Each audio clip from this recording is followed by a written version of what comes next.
When I was in 3rd and 4th grade, I used to stay the night with my good friend Alex, and Alex's father is a farmer. I remember his house vividly. I remember going over there on Friday nights. His mom would pop popcorn. We would watch the Three Ninjas. I was so intrigued by the farm equipment, and I was so intrigued by all the cattle, heads of cattle they had. And I was so intrigued by just being on the land. I would always want to walk around and see what was going on, because I am and have always been a city boy. I've always had admiration for those men and women who go out and work the land day in and day out, because I know a lot of those people. I went to school with those people. I went to high school with those people. And some of those people are some of my closest friends and people that I trust and rely on a weekly basis. Here at the funeral home, a lot of those families we care for. And I have not, in my 31 years of life, I have not met nicer people than these people that I speak of, who genuinely give of their time and talent so that we can eat. We never even thank them for it, but they do it because they love it. I think that's pretty admirable. But in addition to that, these people are just servants. They just want to work and help. Last week, my family had the genuine honor of serving one of those servants. I've been here at the funeral home for 7 years now. 7 years. I have seen some of the kindest people come into these four walls and need my assistance in some form or fashion, advice or counsel, or just they've needed me. And I've taken that responsibility that very seriously. And last week was the most incredible experience that I feel that I've had here at the home since I've been here. And it's simply because all those people that I just previously talked about, there was no competition. There is no competition in this world of farming. There's no competition. My wife's uncle is a big farmer, and he was present, and the Cecils were present, and the McKays were present, and the Settles were present, and everyone was present to honor this man, this individual who just gave, who genuinely gave. I guess what I'm getting at is he impacted me. The outpouring of people who came to honor him impacted me. I think in funeral service, you can either be bitter or you can be better. We see death all the time. We are just surrounded by it.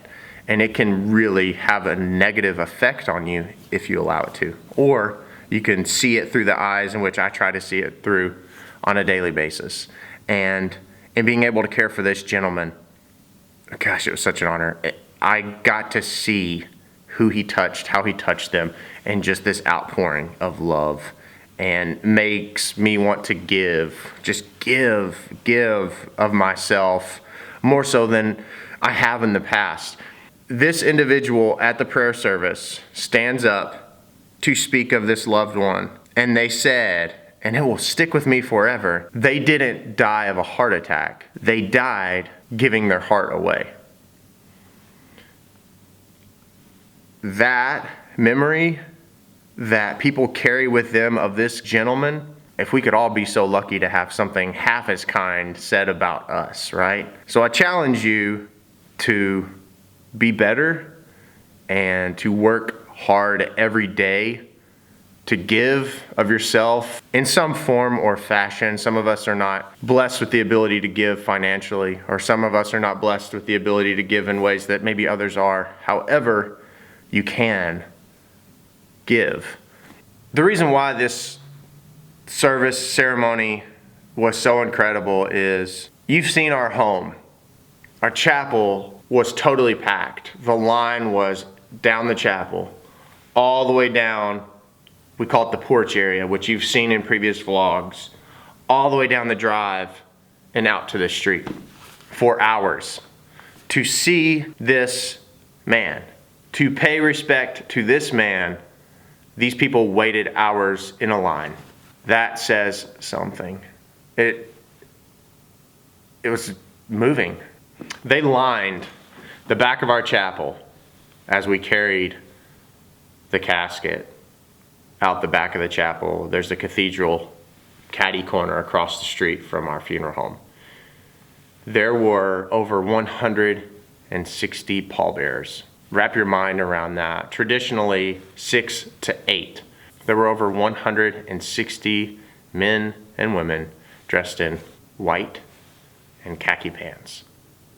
And as they carried his casket through this tunnel, shutting down Locust Street, across the street in front of the Diocese of Owensboro, as all of the staff members stopped everything that they were doing to pay homage to this gentleman, to stand at attention on the porch. From there, carry him up the stairs of St. Stephen Cathedral, into the church, down the aisle of the cathedral, again lined with these men dressed in white shirts and khaki pants, to the altar where we then began the funeral mass celebration. I mean, pretty powerful stuff. Busload of these individuals who were touched and who genuinely love this gentleman. Because why? Because he gave. Because he cared. Because he did what we're supposed to do and he loved people. Just love people. Simple as that. Love people. I'm so grateful for this job. I'm so humbled by this job. And I promise you that I will always strive to be exceptional at this job. Thank you, family, for just letting me be a part of just the smallest of parts of that. It was so impactful. So impactful. So to all you men and women out there who work the land, get up early in the morning before I even think about opening my eyes and get out there and work and help. Thanks. Thanks for all that you do. And thank you for watching. Thanks for all that you do. I hope that this video encourages you, inspires you in some form or fashion. You leave a mark on this world, good or bad, please choose to do good and be good. Be sure to subscribe to this video. Be sure to click that like button so you can stay up to date on the latest and greatest videos and vlogs by subscribing. Click that little bell down there so you can stay alerted when I upload new material. I love this job. I love this job. You're loved far more than you could ever know. I'll see you at the next video, guys. Peace.